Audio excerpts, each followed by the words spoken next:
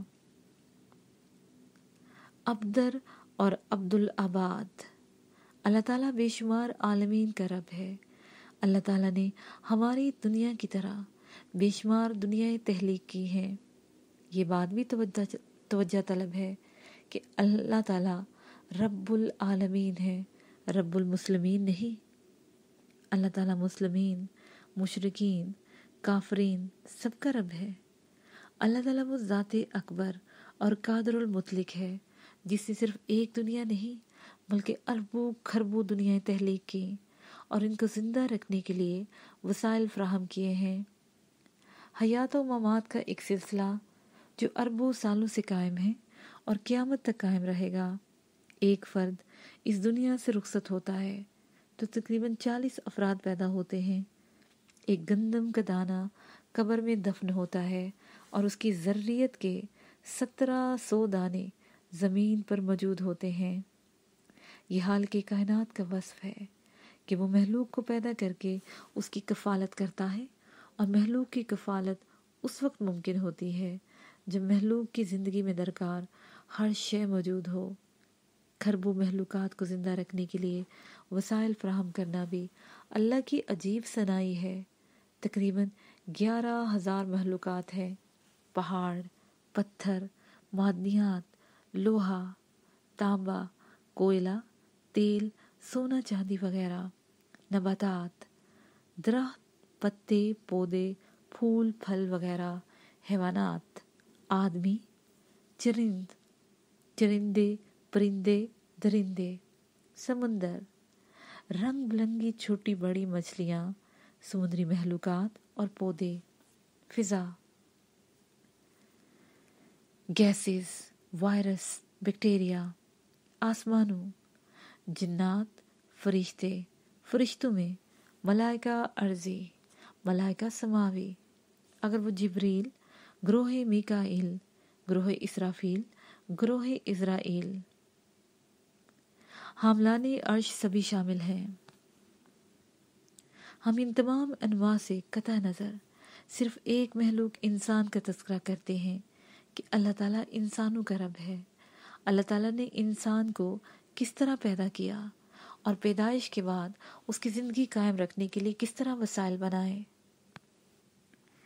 اس دنیا میں جتنے بھی افراد موجود ہیں، خواتین، مرد، بچے، بوڑھے، ان سب کی پیدائش اس وقت تک ممکن نہیں جب تک ان کے والدین نہ ہو۔ سو ہمارے والدین کو بھی اللہ تعالیٰ نے پیدا کیا ہے، ہم نے خود نہیں بنایا۔ اگر ماں یا باپ نہ ہوتے تو بچے پیدا ہی نہیں ہوتے۔ یعنی انسان کی پیدائش کے لیے پہلا وسیلہ اس کے والدین ہیں، اور ان کی تخلیق میں نہ تو والدین کا کوئی ذاتی عمل دخل ہے اور نہ ہی اولاد کا کوئی عمل دخل ہے۔ انسان کو یہ پتہ نہیں کہ اسے کہاں پیدا ہونا ہے، سید کے گھر، امیر کے گھر یا غریب کے گھر۔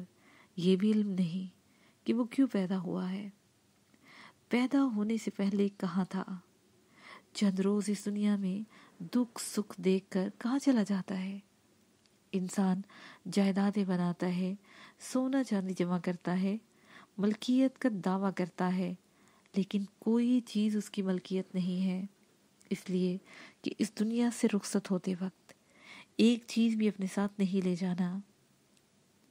جب پیدا ہوتا ہے تو دوسرے لوگ کپڑے پہناتے ہیں، جب مرتا ہے تو دوسرے لوگ کفن ڈالتے ہیں۔ انسان زمین پر محلات تعمیر کرتا ہے، یہ تعمیرات بھی ابھی اپنی عمر پوری کر کے زمین میں دفن ہو جاتی ہیں اور ان کا نام و نشان بھی موجود نہیں رہتا۔ محلات کھنڈر ہو جاتے ہیں اور وقت کے ساتھ کھنڈر بھی ختم ہو جاتے ہیں۔ زمین اللہ کی ملکیت ہے، انسان اللہ کی ملکیت کو اپنا حق سمجھ کر استعمال کرتا ہے۔ ملکیت کا یہ دعویٰ جھوٹ اور خود کو فریب دینا ہے۔ کسی کی ملک